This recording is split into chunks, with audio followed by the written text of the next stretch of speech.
So in this question, exercise 10.6, a beam of light consisting of two wavelengths, 650 nanometer and 520 nanometer. तो दो wavelengths हमें दिए गए हैं. Lambda 1, 650 nanometer means 650 into 10 to the power minus 9 meter.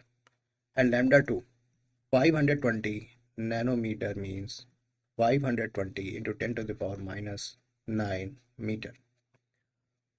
Is used to obtain interference fringes in Young's double slit experiment. तो इसमें हमें formula क्या होता है कि जो सेंट्रल पॉइंट है वहाँ से nth ब्राइट फ्रिंज की लोकेशन हम पता लगा सकते हैं. तो n lambda d upon small d, ये फॉर्मूला होता है यंग्स डबल स्लिट एक्सपेरिमेंट का. तो हम we need to have the value of d and small d means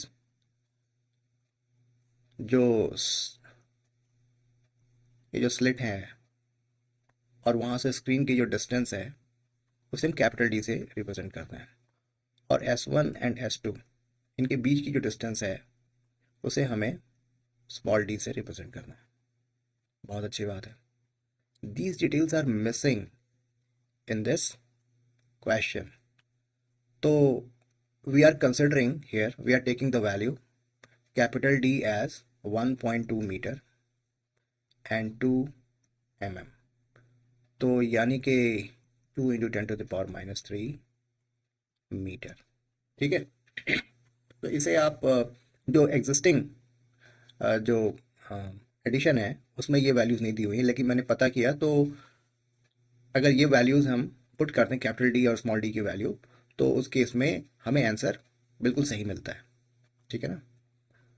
तो find the distance of third bright fringe on the screen from central maximum for wavelength of 650 nanometre.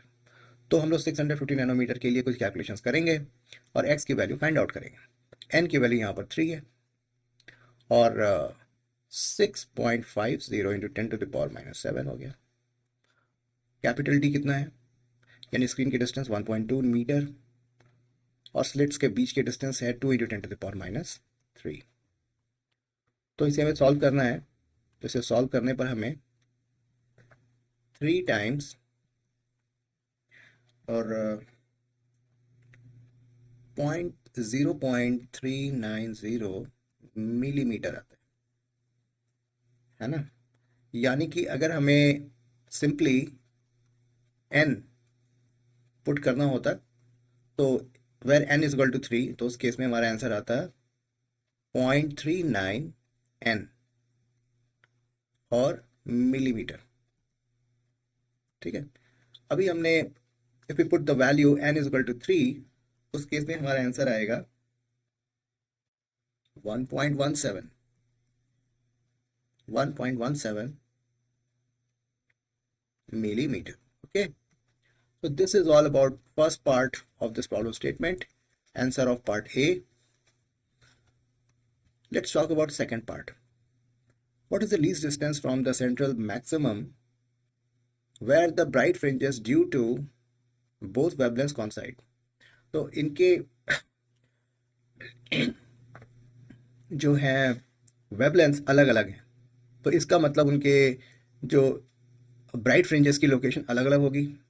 लेकिन दो wavelengths हैं तो कोई एक लोकेशन होगी जहां पर लैम्डा 1 के लिए भी ब्राइट फ्रिंजेस मिलेंगे और लैम्डा 2 के लिए भी ब्राइट फ्रिंजेस मिलेंगे. ये लोकेशन कौन सी होगी? जो लैम्डा 1 और लैम्डा 2 की कॉमन मल्टीपल होगी. ठीक है, कॉमन मल्टीपल होगी. यहां पर पूछ रहा है कि लीस्ट डिस्टेंस, तो इसका मतलब वो लोकेशन लीस्ट कॉमन मल्टीपल होगी. ठीक है, ये आइडिया है. इस आइडिया को यूज करते हुए हम इस क्वेश्चन को सॉल्व करेंगे. तो अभी मैं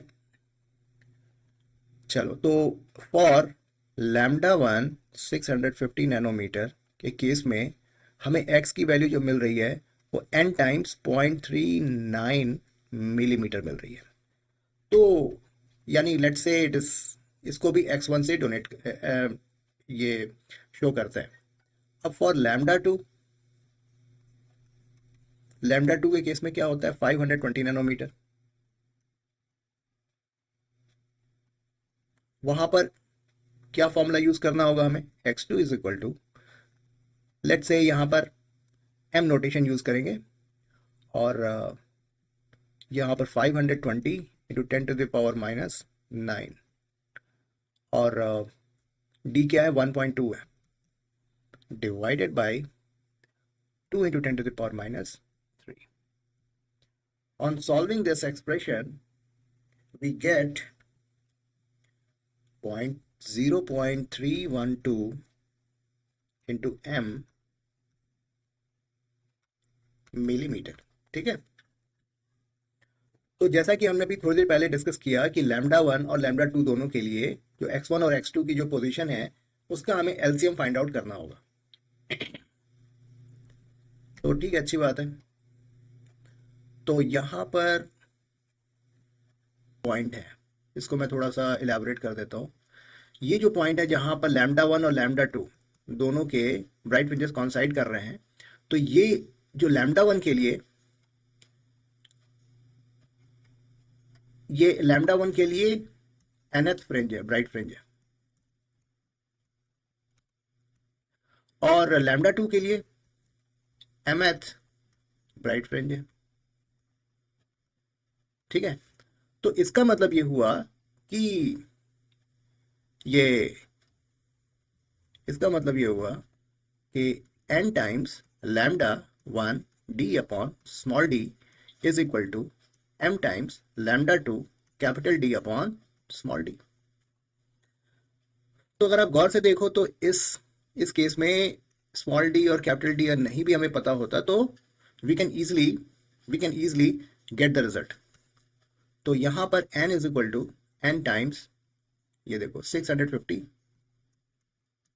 और m times 520।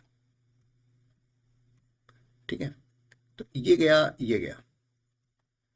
n times 5 and m times 4। ठीक है, ये रिजल्ट हमें मिल रहा है। इसी चीज को अगर हम यहां पर भी सॉल्व करें तो we will get the same result, don't worry. तो 390n अपॉन 312m, तो 13 3 जा n एंड 13 2 जा एंड 4m। तो इसका मतलब ये हुआ कि 5n is equal to 4m। देखो यहां पर भी हमें सेम रिजल्ट मिल रहा है, लेकिन ये जो मेथड है इसमें हमने कैपिटल डी और स्मॉल डी को हमने यूज किया है। So this is very basic method, and जो नेक्स्ट ये अप्रोच हमने जो लिया which is quite smart method. Anyways, तो कैसे भी करो कोई प्रॉब्लम नहीं है। तो n times 5 is equal to m times 4 comes out to be, let's say it is k। तो n की वैल्यू क्या हो गई, k upon 5, m is equal to k upon 4। तो अगर n और if n and m both are positive integer, then k minimum will be 20, क्योंकि 5 और 4 का एलसीएम क्या होता है 20। तो इसका मतलब k की वैल्यू अगर हम 20 पुट करेंगे तो इस केस में n की वैल्यू जो है 4 आएगी और m की जो वैल्यू है वो 5 आएगी। और इस सिचुएशन में यानी कि ये जो हमने देखा λ1 में n की वैल्यू 4 आ रही है और m की वैल्यू 5 आ रही है। इस केस में हमें मिनिमम डिस्टेंस वो मिल रही है जहां पर दोनों ही फ्रिंजेस जो हैं वो एक ही पॉइंट पर, दोनों के ब्राइट फ्रिंजेस एक ही पॉइंट पर मिल रहे हैं। तो ठीक है, कोई दिक्कत नहीं है। इसके अगेन 2 पार्ट करते हैं, और x1 की वैल्यू क्या है, x1 की वैल्यू जो है वो 0.39n है, 0.39n है। और x2 की वैल्यू क्या है, x2 की वैल्यू जो है वो 0.312m है, 0.312। यहां पर आप 0.39 इंटू 4 कर दो, या फिर x2 is equal to 0.312 into 5 कर दो। In both cases you will be getting the same result, don't worry. तो ये हो गया 36 3 एंड 50 1.56, और यहाँ पर क्या आ रहा है 10 1 6 और यहाँ पर 15, तो 1.56 मिलीमीटर। ठीक है, इनमें से कोई भी आप ले लो, आप you will be getting the same result. तो आई होप ये एक्सप्लेनेशन आपको समझ में आया होगा, और आसान क्वेश्चन था। और तो this was all about this follow statement 10.6 it was, and I hope that this explanation was clear to you. And if you like this video, then please do like, share and subscribe this channel. So thank you very much. God bless you all.